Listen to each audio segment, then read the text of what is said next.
Have you ever plugged in a guitar into your audio interface and wondered why it sounds weak or thin? Or maybe you've seen high Z on your audio gear but had no idea what it meant. Well, today we're diving deep into high Z, what it is, why it matters, and how it affects your sound. So let's plug in and get started. First thing first, what does high Z means? High Z stands for high impedance. In simple terms, impedance is the resistance to an electrical signal.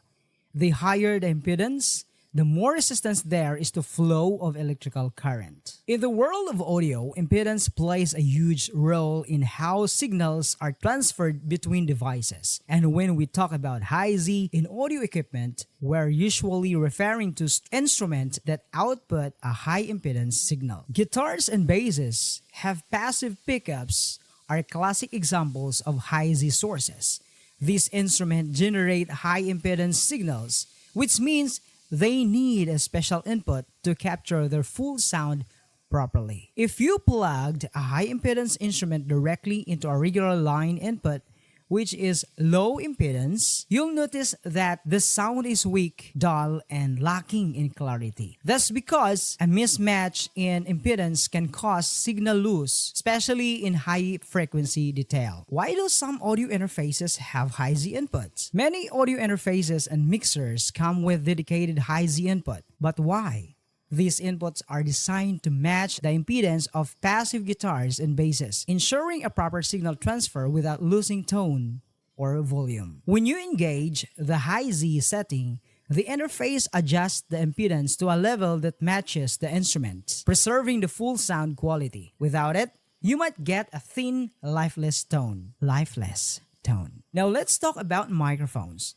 Most professional microphones, especially condenser and dynamic microphones, are low impedance. This means that they work best with XLR connections and balanced input. But some older microphones, like vintage crystal or ribbon microphones, operate at high Z. If you plug a high Z mic into a standard low Z input without an impedance matching device, you'll experience signal degradation. A solution for this is using a direct box or DI box, which convert a high Z signal into a balanced low Z signal for better clarity and noise reduction. Now, when to use a DI box for high Z sources? Speaking of DI boxes, they're essentials for connecting high Z instruments to professional audio systems. If you're running a guitar or bass into a PA system, or mixing console without a dedicated high Z input, a DI box balances the signal and prevents signal loss over long cable runs. There are active and passive DI boxes. Choosing the right one depends on your setup. Let's do a quick sound test. Here's my electric guitar plugged into the regular line input. Notice how it sounds weak and lacks clarity.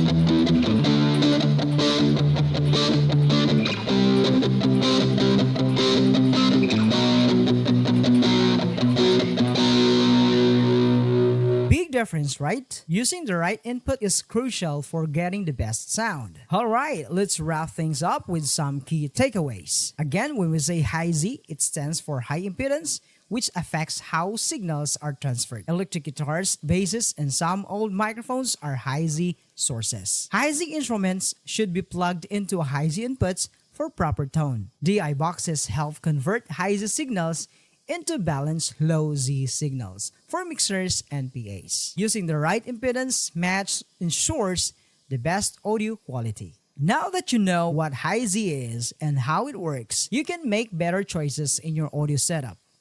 Have you ever struggled with weak or thin sound when recording your guitar or mic? Let me know in the comments. Also, don't forget to like, subscribe, and hit that bell icon for more deep dive audio content here on Kwentong Musika. See you in the next one. Happy recording!